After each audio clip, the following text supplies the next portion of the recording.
see, the definition of subtlety is determined by, the subtlety of a thing is determined by its comprehensiveness.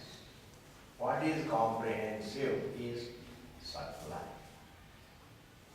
What is comprehended is grosser. Water is comprehensive of the waves. So water is considered to be subtler than the form, the wave. The space is comprehensive of all the other four elements. But the air cannot accommodate the entire space. The fire, the water, the earth, they can only be accommodated. They can't accommodate the space. Therefore, the space is considered to be subtler. Keeping in view this definition, this view, comprehensiveness is synonymous with subtlety. And intimacy. What is subtle and what is comprehensive is also intimate. In Sanskrit they are called pratyakvam and vyapakatvam. Comprehensiveness is vyapakatvam and sukshmatvam. You understand? To be subtle means to be comprehensive. To be comprehensive means to be intimate. Now here, keeping in view this particular definition, we have to look at this verse. Indriyebhya parahyarthaha. Subtler than the senses is the material with which they are made, called subtle elements. We can also translate it in a different way. Senses are subtler than the objects, the gross objects. Eyes can comprehend all the forms, but a given form cannot comprehend all the forms. In that sense, eyes are subtler than any form. Ears are subtler. The sense of hearing is subtler than any sound. The sense of taste is subtler than any taste. Because it is the sense organ that is comprehensive of all the perceptions. Indriyebhya parakartha, adebhyascha param manaha.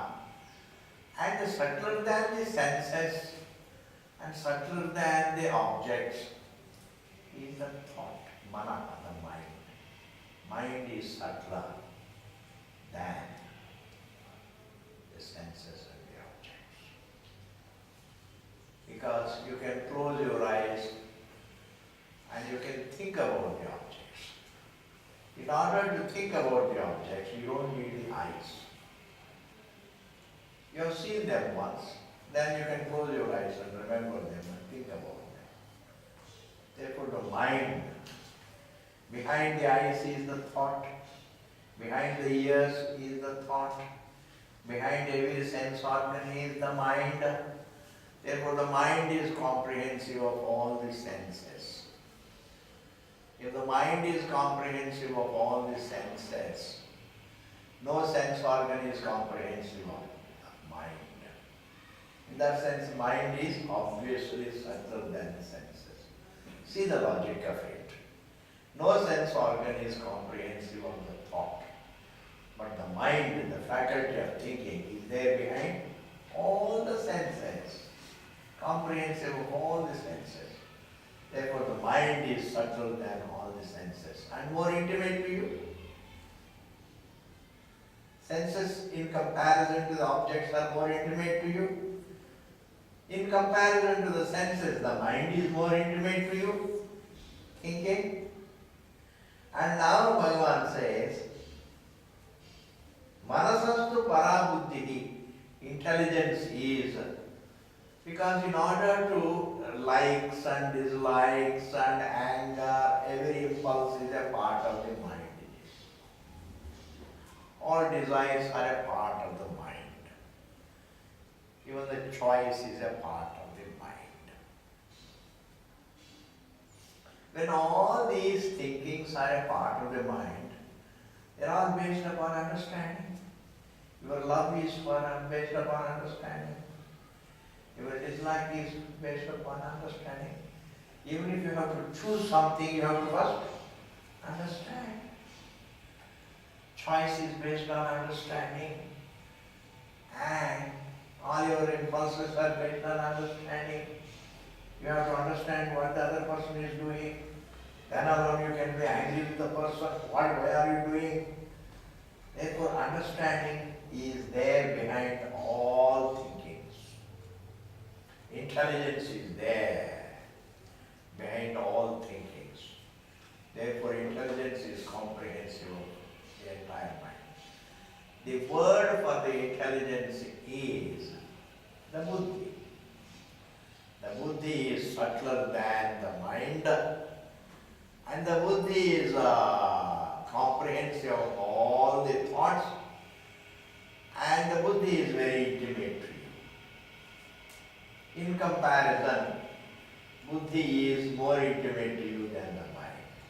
Just as mind is more intimate to you than the senses. Just as the senses are more intimate to you than the objects. Objects are distant. The senses are intimate. Even the senses are distant. The mind is intimate. Even the mind is distant. Buddhi is, understanding is intimate. Buddher atma mahan parama. And more intimate than the intelligence is your conscious identity. Even though you are an individual, but you are conscious. That your conscious is more intimate to you. Your understanding is distant. You are conscious choicelessly. Understanding, you have to make an effort. For understanding, you have to make an effort. But in order to be conscious, you don't have to make any effort. And therefore, consciousness is comprehensive of intelligence. The understanding faculty. And the understanding faculty is comprehensive of the mind. Mind is comprehensive of the senses. And senses are comprehensive of the objects. If you look like that, then consciousness is comprehensive of the whole universe. Objects are comprehended by the senses. Senses are comprehended by the mind. Mind is comprehended by the buddhi, intelligence. And the intelligence is comprehended by the consciousness. And therefore consciousness is comprehensive of the entire universe. And that's why it is called Mahan. Mahan Paraha.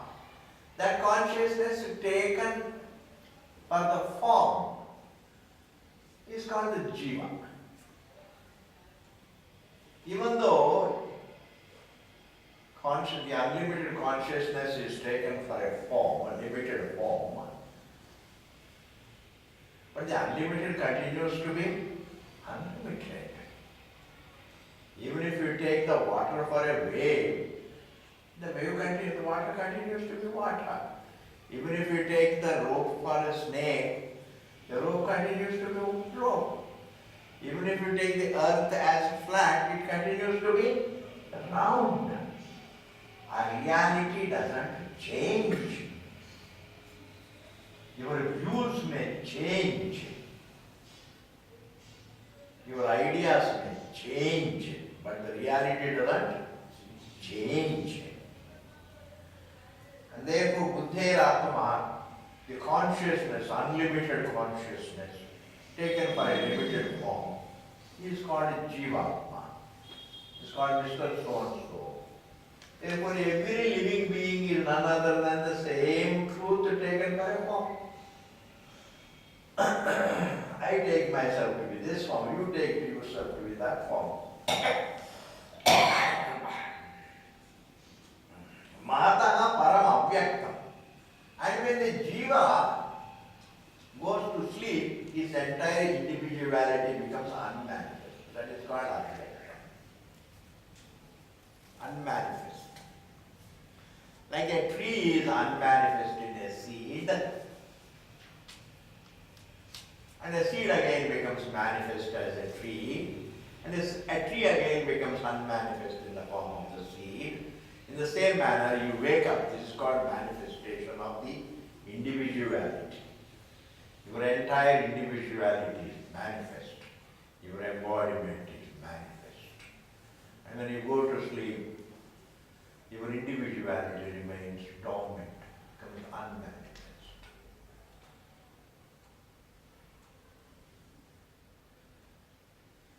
And where it becomes manifest in consciousness, and it becomes unmanifest in consciousness. And consciousness is in the form of knowledge, that is the proof. When you wake up, it is your knowledge. When the individuality goes to sleep, that is again your knowledge. Your knowledge is the proof, and knowledge is another term for consciousness. What is the proof that you are sitting in Ramana Kendra? Supposing I ask a question, what is the proof that you are sitting in Ramana Kendra, such a peaceful place? What is the proof? What will be your answer? I ask a question, you are not sitting in Ramana Kendra, you are sitting somewhere in some discotheque, some dance place. You say, no, I am sitting in Ramana Kendra. What is the proof? It's my knowledge. I am aware, it's my knowledge. And therefore the final proof is what? Knowledge. What is the proof that you are awake? Your knowledge. When you go to sleep and then wake up, what is the proof that you had sleep? Your knowledge. You had a dream. You say, I had a dream. What is the proof? My knowledge. Knowledge is the final proof. The knowledge is the sole proof of everything. Knowledge is another term for consciousness. And therefore, everything becomes manifest in knowledge. Everything becomes unmanifest in knowledge. Whereas knowledge itself does not become manifest or unmanifest. It's always. If knowledge becomes unmanifest, listen to this point. If knowledge becomes unmanifest, what would be the proof again? Knowledge. How can knowledge, when it becomes unmanifest, then there should be no knowledge. But really, even when the knowledge becomes unmanifest, supposing, then again it is the knowledge that has to be the proof. That means knowledge never becomes unmanifest. Knowledge is always obvious, and that is the truth. And therefore, we are by nature knowledge. Form is like a shirt. However good is the shirt, can it be the form? Can it be yourself? You have an imported shirt and you put it on and look into the mirror again and again. Can it replace you? Your shirt, your dress cannot replace you. Similarly, your body cannot replace you, the conscious identity. The wave cannot replace water. Yes, you have to think this. Wave cannot replace water. In the same manner, a shirt cannot replace you. The body also cannot replace you. The irreplaceable you is the truth. Mahata Paramamvyaktam. The unmanifest state is subtler than the manifest state. Avyakta Purusha Paraha. And even subtler than the unmanifest individuality is the unlimited consciousness. Purusha, the Purna. The wave becomes manifest in water and becomes unmanifest in water. It becomes manifest in water and becomes unmanifest in water. But water is always obvious. It doesn't become unmanifest. It doesn't disappear in the wave. When the wave rises, water is obvious.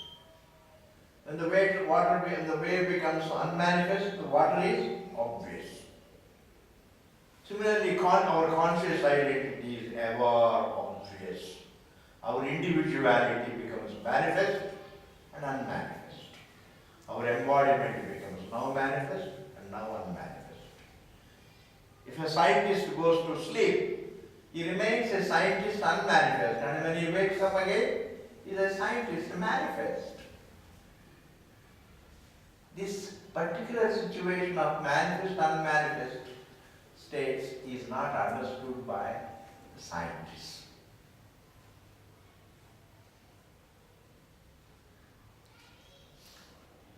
We always say the universe is manifest in the truth, and it becomes unmanifest in the truth. Your thoughts become unmanifest in you. When you go to sleep, all your thoughts are there intact as unmanifest in you. And when you wake up, all your thoughts manifest in you. If a musician goes to sleep, he still continues to be a musician unmanifest. And when he wakes up, he is again a musician manifest. Therefore, there is alternation between manifest state and unmanifest. If this is the thing, now you can listen, you can give little more concentration. In depth, one does not come to an end. One becomes unmanifest. In the next life again he becomes manifest. He may not remember things, so what?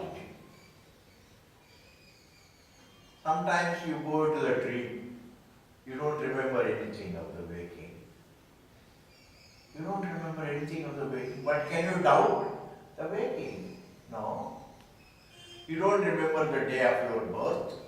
You don't remember the day of your birth. But can you doubt it? No. Memory is not to be resorted to prove existence. Existence is not proved by memory. In fact, memory is based on existence. Very big thing, very, very big things. Whereas human beings always depend upon memory for existence. And there are so many things I don't remember, but I can't doubt them. The first day of my life, I don't remember. It was not there. When you go to the dream, you don't remember anything of the waking. Sitting here, you fall asleep, and then you are dreaming as though you are somewhere in a jungle, fighting with a tiger. You don't remember that you are in Ramana Kendra. You don't remember, but can you doubt it? In the same manner, we don't remember anything of the past life. That doesn't mean we can doubt it. If the past cannot be doubted, the future also cannot be doubted. In the deep sleep state, you don't remember anything of the waking, but you can't doubt the waking. And therefore, we always say life is a manifestation in the truth.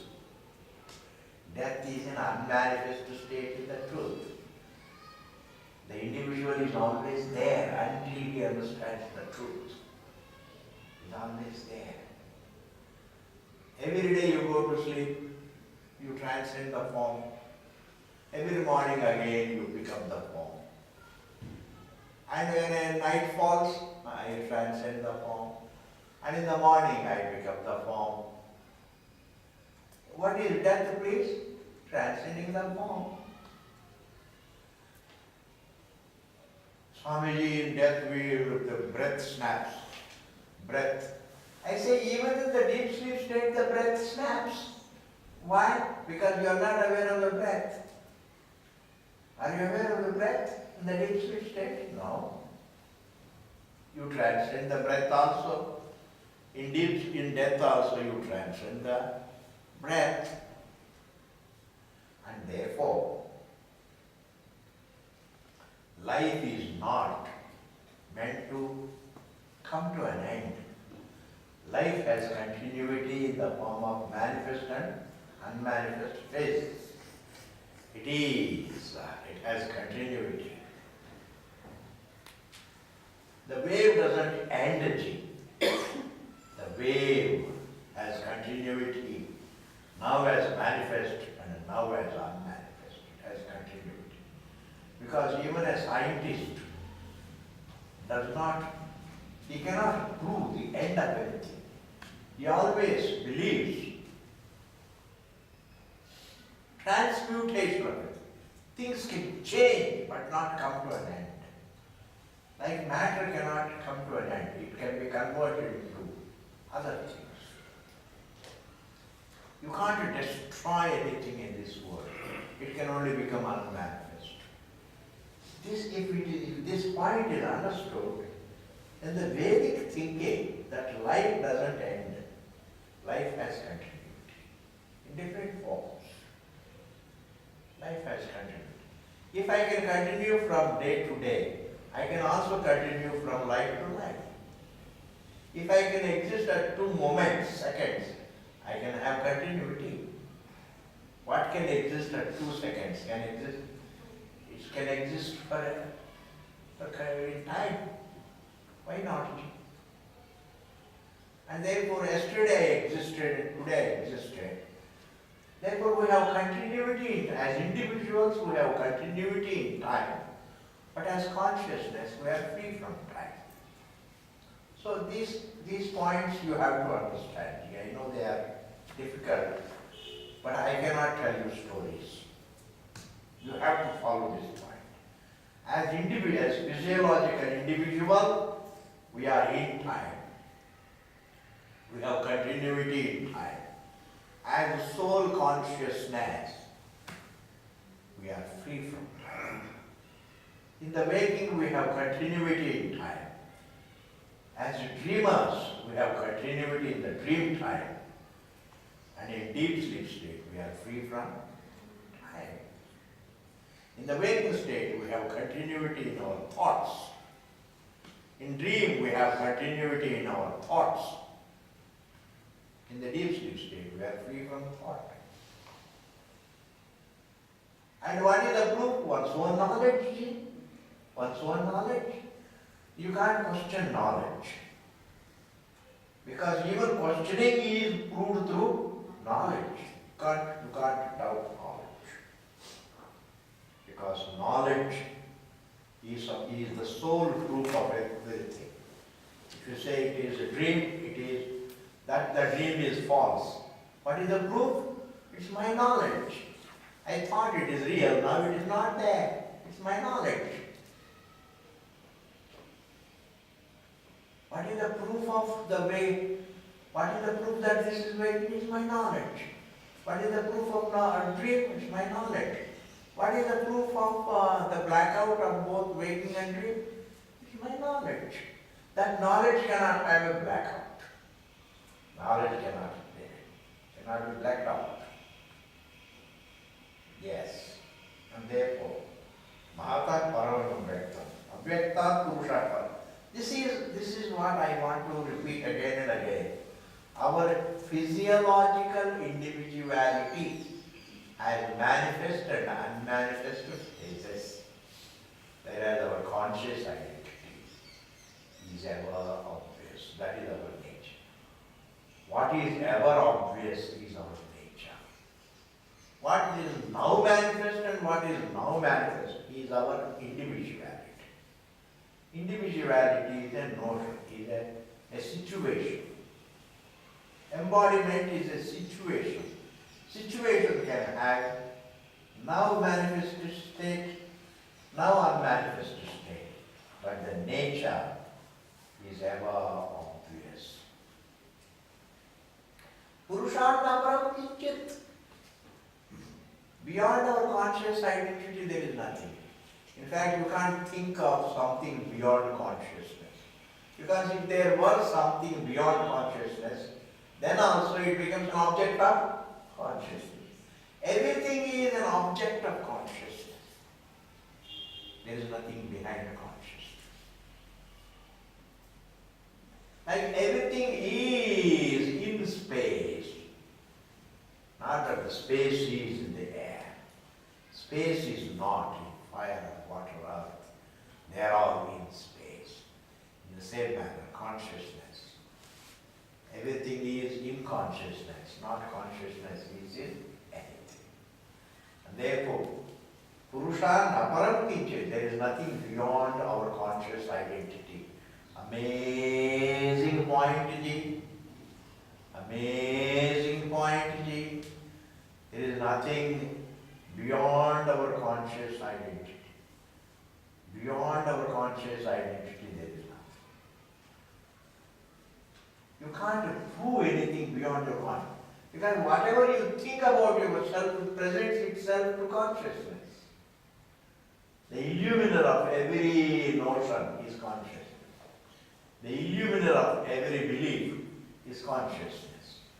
Whatever you think, whatever you feel, whatever you imagine, whatever you believe, it is all illuminated by consciousness. Therefore, consciousness is our nature, and there is nothing beyond consciousness. That is why Bhagavan Ramana Maharshi says, Tattvam and Chittvam are one and the same. Tattvameva Chittvam, Chittvameva Tattvam. Sattvam, to be and to be conscious are one and the same. It's a very big point. If you are all intellectuals, if you are all intelligent, pick up this point. To be and to be conscious are one and the same. It is just not possible to be without being conscious. And therefore, Purusha Naparam Kinchit Sakashta Saparagati. And therefore the Sakashta, that is the fundamental. Saparagati, and that is what is to be understood. Our conscious identity is what is to be understood. Conscious identity is there, but it is mixed up with, it is mistaken to be a form. Yes, I am physical, I am conscious also, I am physiological also, I am physical also, and I am biological also, I am psychological also, I am conscious also.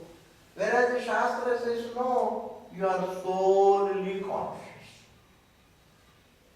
You are solely conscious. You are not this and that both. Physical identity is a situation, it is a mistaken identity. Psychological thinking identity also is a mistaken identity, only conscious identity. Because anything that you can transcend is not your nature. Unbelievable statement. Anything that you can transcend is not your nature. You can transcend the form, it's not your nature. You can transcend the thoughts, therefore thoughts are not, they don't qualify our nature, our being. Emotions we can transcend. All relationships we can transcend. All our beliefs we can transcend. Our nationality we can transcend. What we can transcend is not our nature.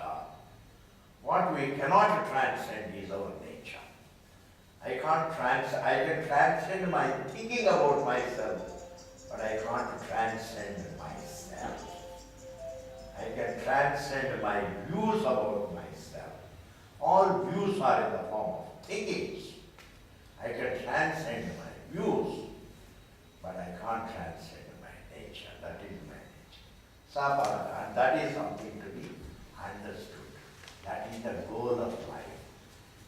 The goal of life is not there at a distance. When the moment we hear the word goal, we always visualize it in time and space. But consciousness is not a goal that is there, that lies in time and space. It is one's own existence.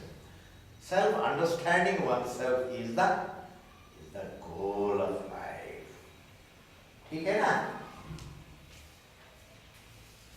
Then comes एष सर्वेषु भूतेषु गूढोत्मा प्रकाशते दृश्यते त्वग्रया बुद्ध्या सूक्ष्मया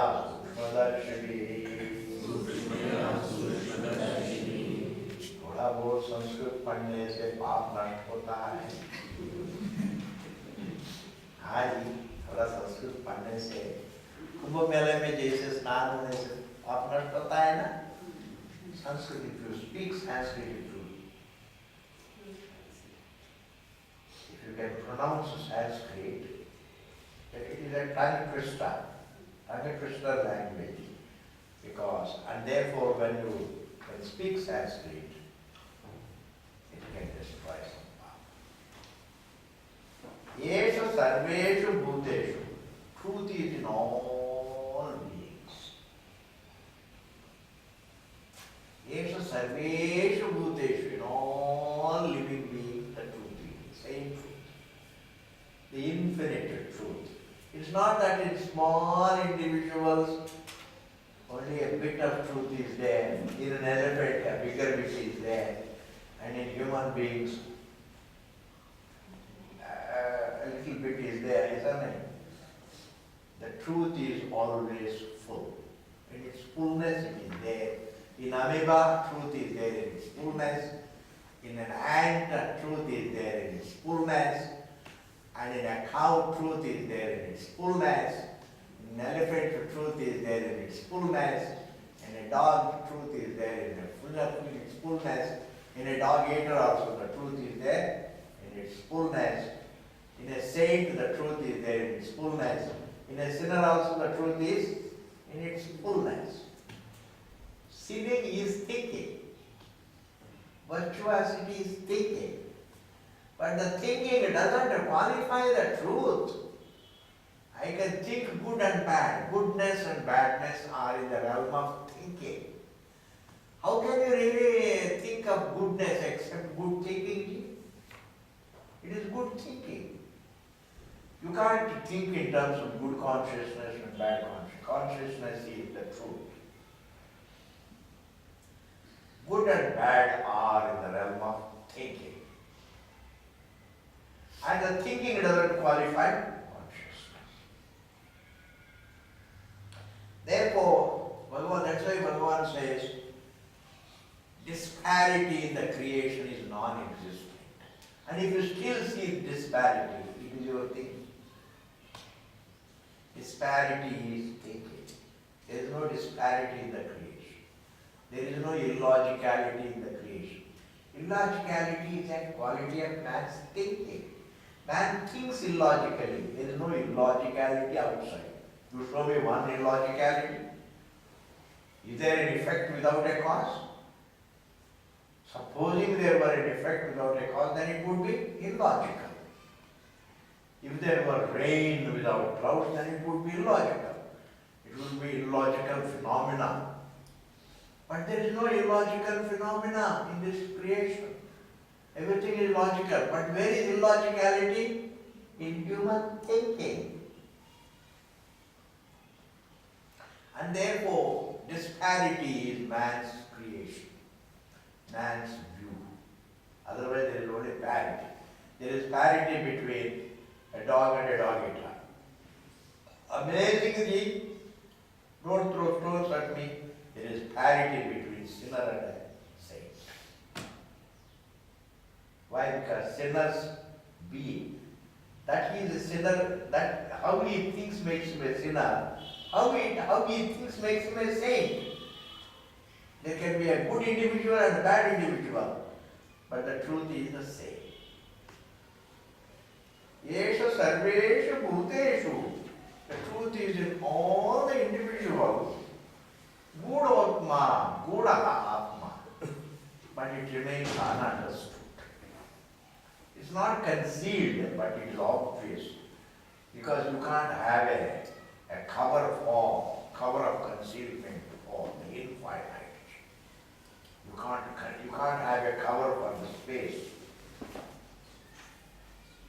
You can't have a shield for the space. The infinite cannot be concealed. Like knowledge cannot be concealed. Even if you think it is concealed, even the thinking is again due to knowledge. Knowledge cannot be concealed. Eshu sarveshu bhuteshu gudaha atma. Krishna means ununderstood. Not prakashate, it's not understood. It is concealed, therefore it is not understood. This translation is wrong. It is obvious but not understood. It is obvious but not understood. Not that it is concealed, therefore it is ununderstood. If it is concealed and if I don't understand, that means my non-understanding is justified, is it not? If it is concealed and therefore I don't understand, so my non-understanding becomes justified. But the Shastra says, your non-understanding of yourself cannot be justified because your existence is, your truth is, your being is, your peacefulness is obvious. Your being the truth is obvious. Therefore, non-understanding is always about the obvious. Like a scientist goes about understanding what is sense obvious. The obvious to the senses, it takes time to understand. But it is obvious to the senses. What is sense evident, he goes about understanding. A scientist goes about understanding what is sense evident. Whereas Vedanta goes about unfolding, talking about what is self-evident. What is sense evident, what is self-evident. There is no difference between a scientist's approach to his world and a Vedanta's approach to the truth. There is no difference. Because a scientist tries to understand what is sense evident based on sense data, whereas Vedanta tries to unfold what is self-evident. You see, one is sense evident, what is self-evident. Therefore, don't think the truth is concealed, therefore it is not understood. That's wrong translation. It is obvious, but I don't give my attention to it. And therefore I don't understand. Like an illiterate man doesn't give his attention to education. So he remains illiterate. Yes, after the class. He remains illiterate because he doesn't give his attention to education. If he gives his attention to the education, he would, not that education is concealed, he doesn't make an effort for it. Self-effort is lacking. Similarly here also. Drishyate tu agreya buddhya, but it can be understood through subtle thinking, means consistent thinking. Everybody is capable of subtle thinking. Everybody is capable of subtle thinking, right thinking. If you are capable of thinking, then you are available for right thinking too. This is what Bhagavan says. If you are available for action, then you are available for doing right action. What can be done, it can be done correctly also. And therefore, right thinking is the means to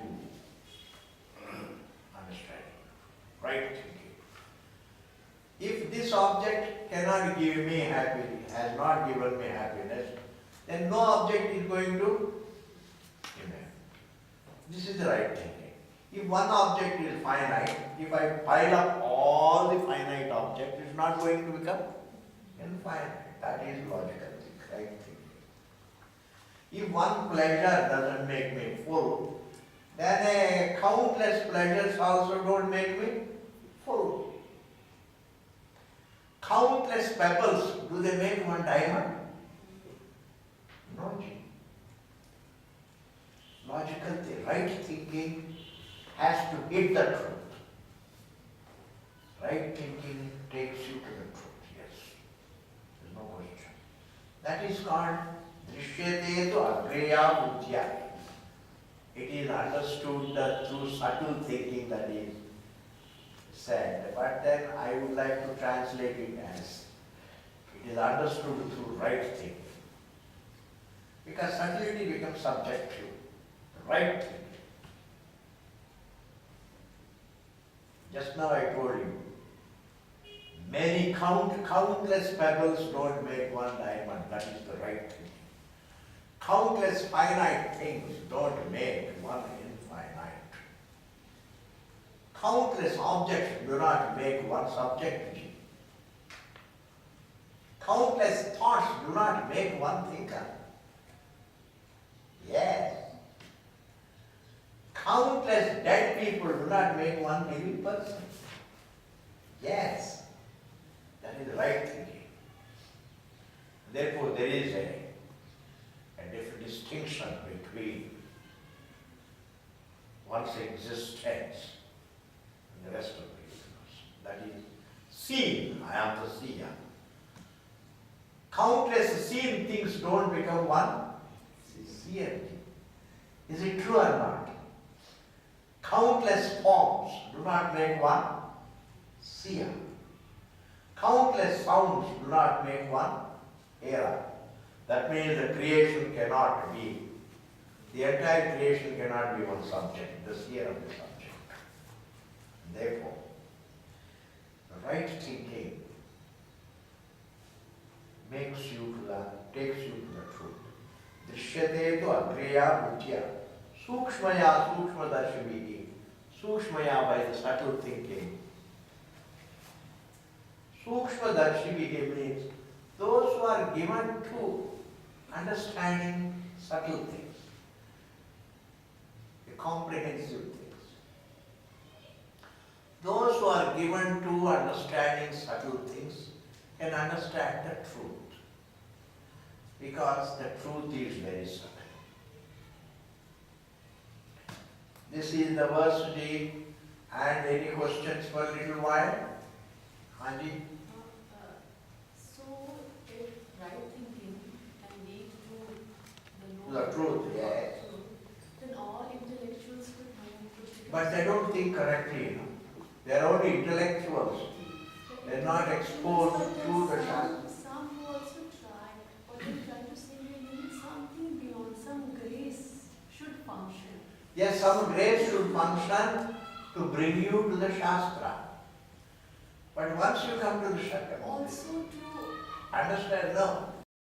Grace can make you, inspire you to understand. Inspiration can be ascribed to grace. Inspiration what can... about the glimpses which people have? Sometimes they have some spiritual glimpse and it goes away. That's all subject, they're all subjectivity. They're all No, subjective. the glimpses, I'm not talking about visions, I'm talking about internal. They somehow they are Internal also subjective internality. So if it was only limited to thinking, then it should not come and go. Once you have got the right thinking, it should stay. Then do people do a lot of sadhana, tapas, so that In order to understand, in order to abide in No, that not in order to abide. That is your thinking. In order to understand your nature, they follow values, they follow bhakti, they study, everything you do in order to understand, not to abide. Because the wave doesn't have to abide to be water. It is choicelessly watery. Abiding, that becomes a very subjective thinking. You can abide on something other than you. You can't abide, the wave cannot abide to be water. It is choicelessly watery. The pot is choicelessly clay. And man is choicelessly Brahman. I have to discover it. And in order to understand that, of course I follow sadhanas. Sadhanas are meant to understand the truth. But then why the misery? If I'm Brahma and by If that is not understood, that is not understood. Just by means of understanding it totally. Yes, not believing, understanding. Understanding. I'll get rid of all the problems. Yes, understanding. When you wake up from the dream that I am not a dreamer, all your dream problems go away. Similarly, here also. That understanding, most of us are thinking very superficial, but that understanding not has to be very superficial. Not deep and superficial. very like understanding that I am a woman, I'm not a cow, I'm not a this thing. That understanding has to be Just as you understand that you are a woman, not a cow, not this, that kind of understanding, I am not the form, I am a conscious being, that thing makes huge difference in life. So that can it happen by your own effort? By your shastra, by reflection, by discerning between what you are and what you are not. The grace is only as a result of your karma, please. This is discerning between the truth and the error. Grace cannot be the result of anything. Grace is the result of your prayer. Grace is the result of your good deed. And it has a result. And that result is always in the form of inspiring you, taking you to the Shastra, etc. But ultimately understanding is not karma.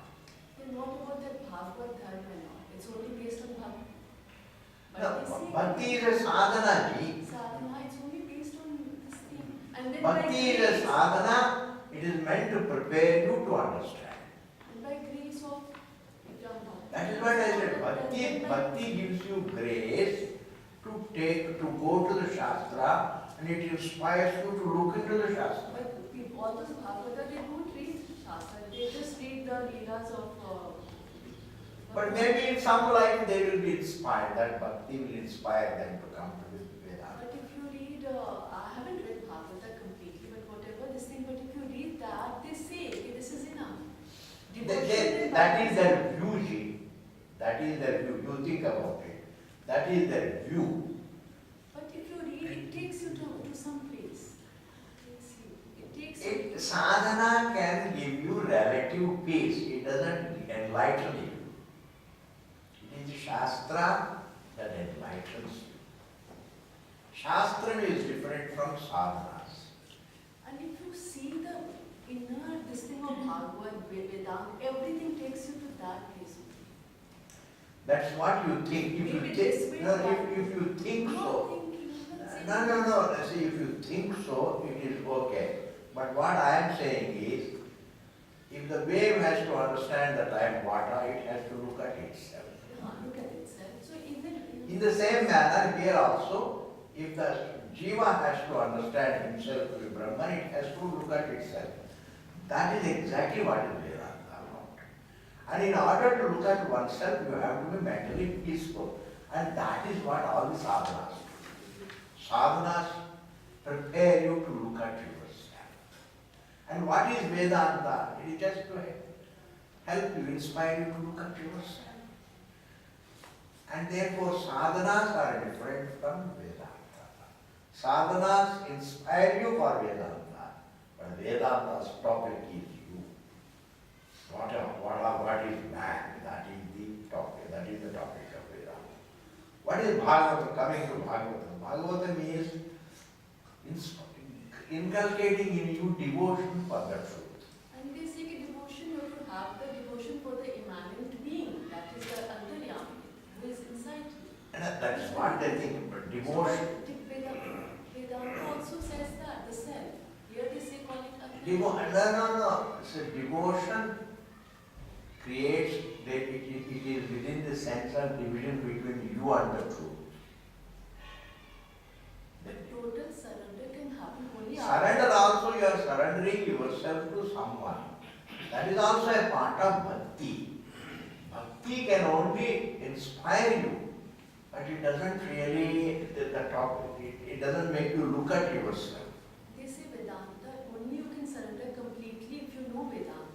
When you can surrender your I, when you can surrender your I. See, there is a difference of view. There is a difference of view, you think about it. There is no need of argument. But Bhakti, I say, what I am saying you register. Bhakti is a sadhana, it cannot replace Vedanta. Vedanta is a pramana. Like eyes are a pramana. I may have so many sadhana, I may do so many sadhanas to have a presence of mind, to look it through the eyes. But ultimately to see the kala, I must have the eyes. Sadhanas I may do in order to inspire in me the presence of mind behind the eyes. In the same manner, I can do sadhanas to have the presence of mind during my study. But bhakti is a sadhana. But this is a pramana. Vedanto Namo Upanishad pramana. Vedanta is a pramana. Karanam pramana. The means to know the truth. And bhakti, because people don't want to understand. It is easy bhakti to devote, to pray, to surrender. It is very simple thing. It is very nothing. You surrender yourself.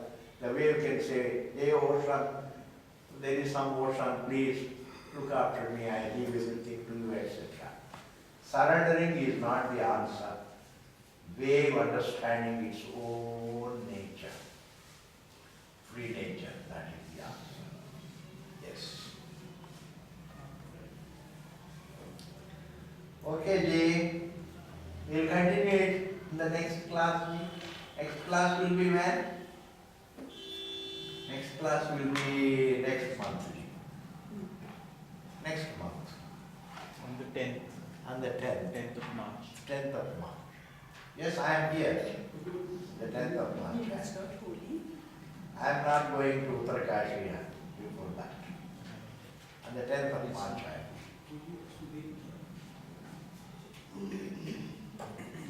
I had eye surgery.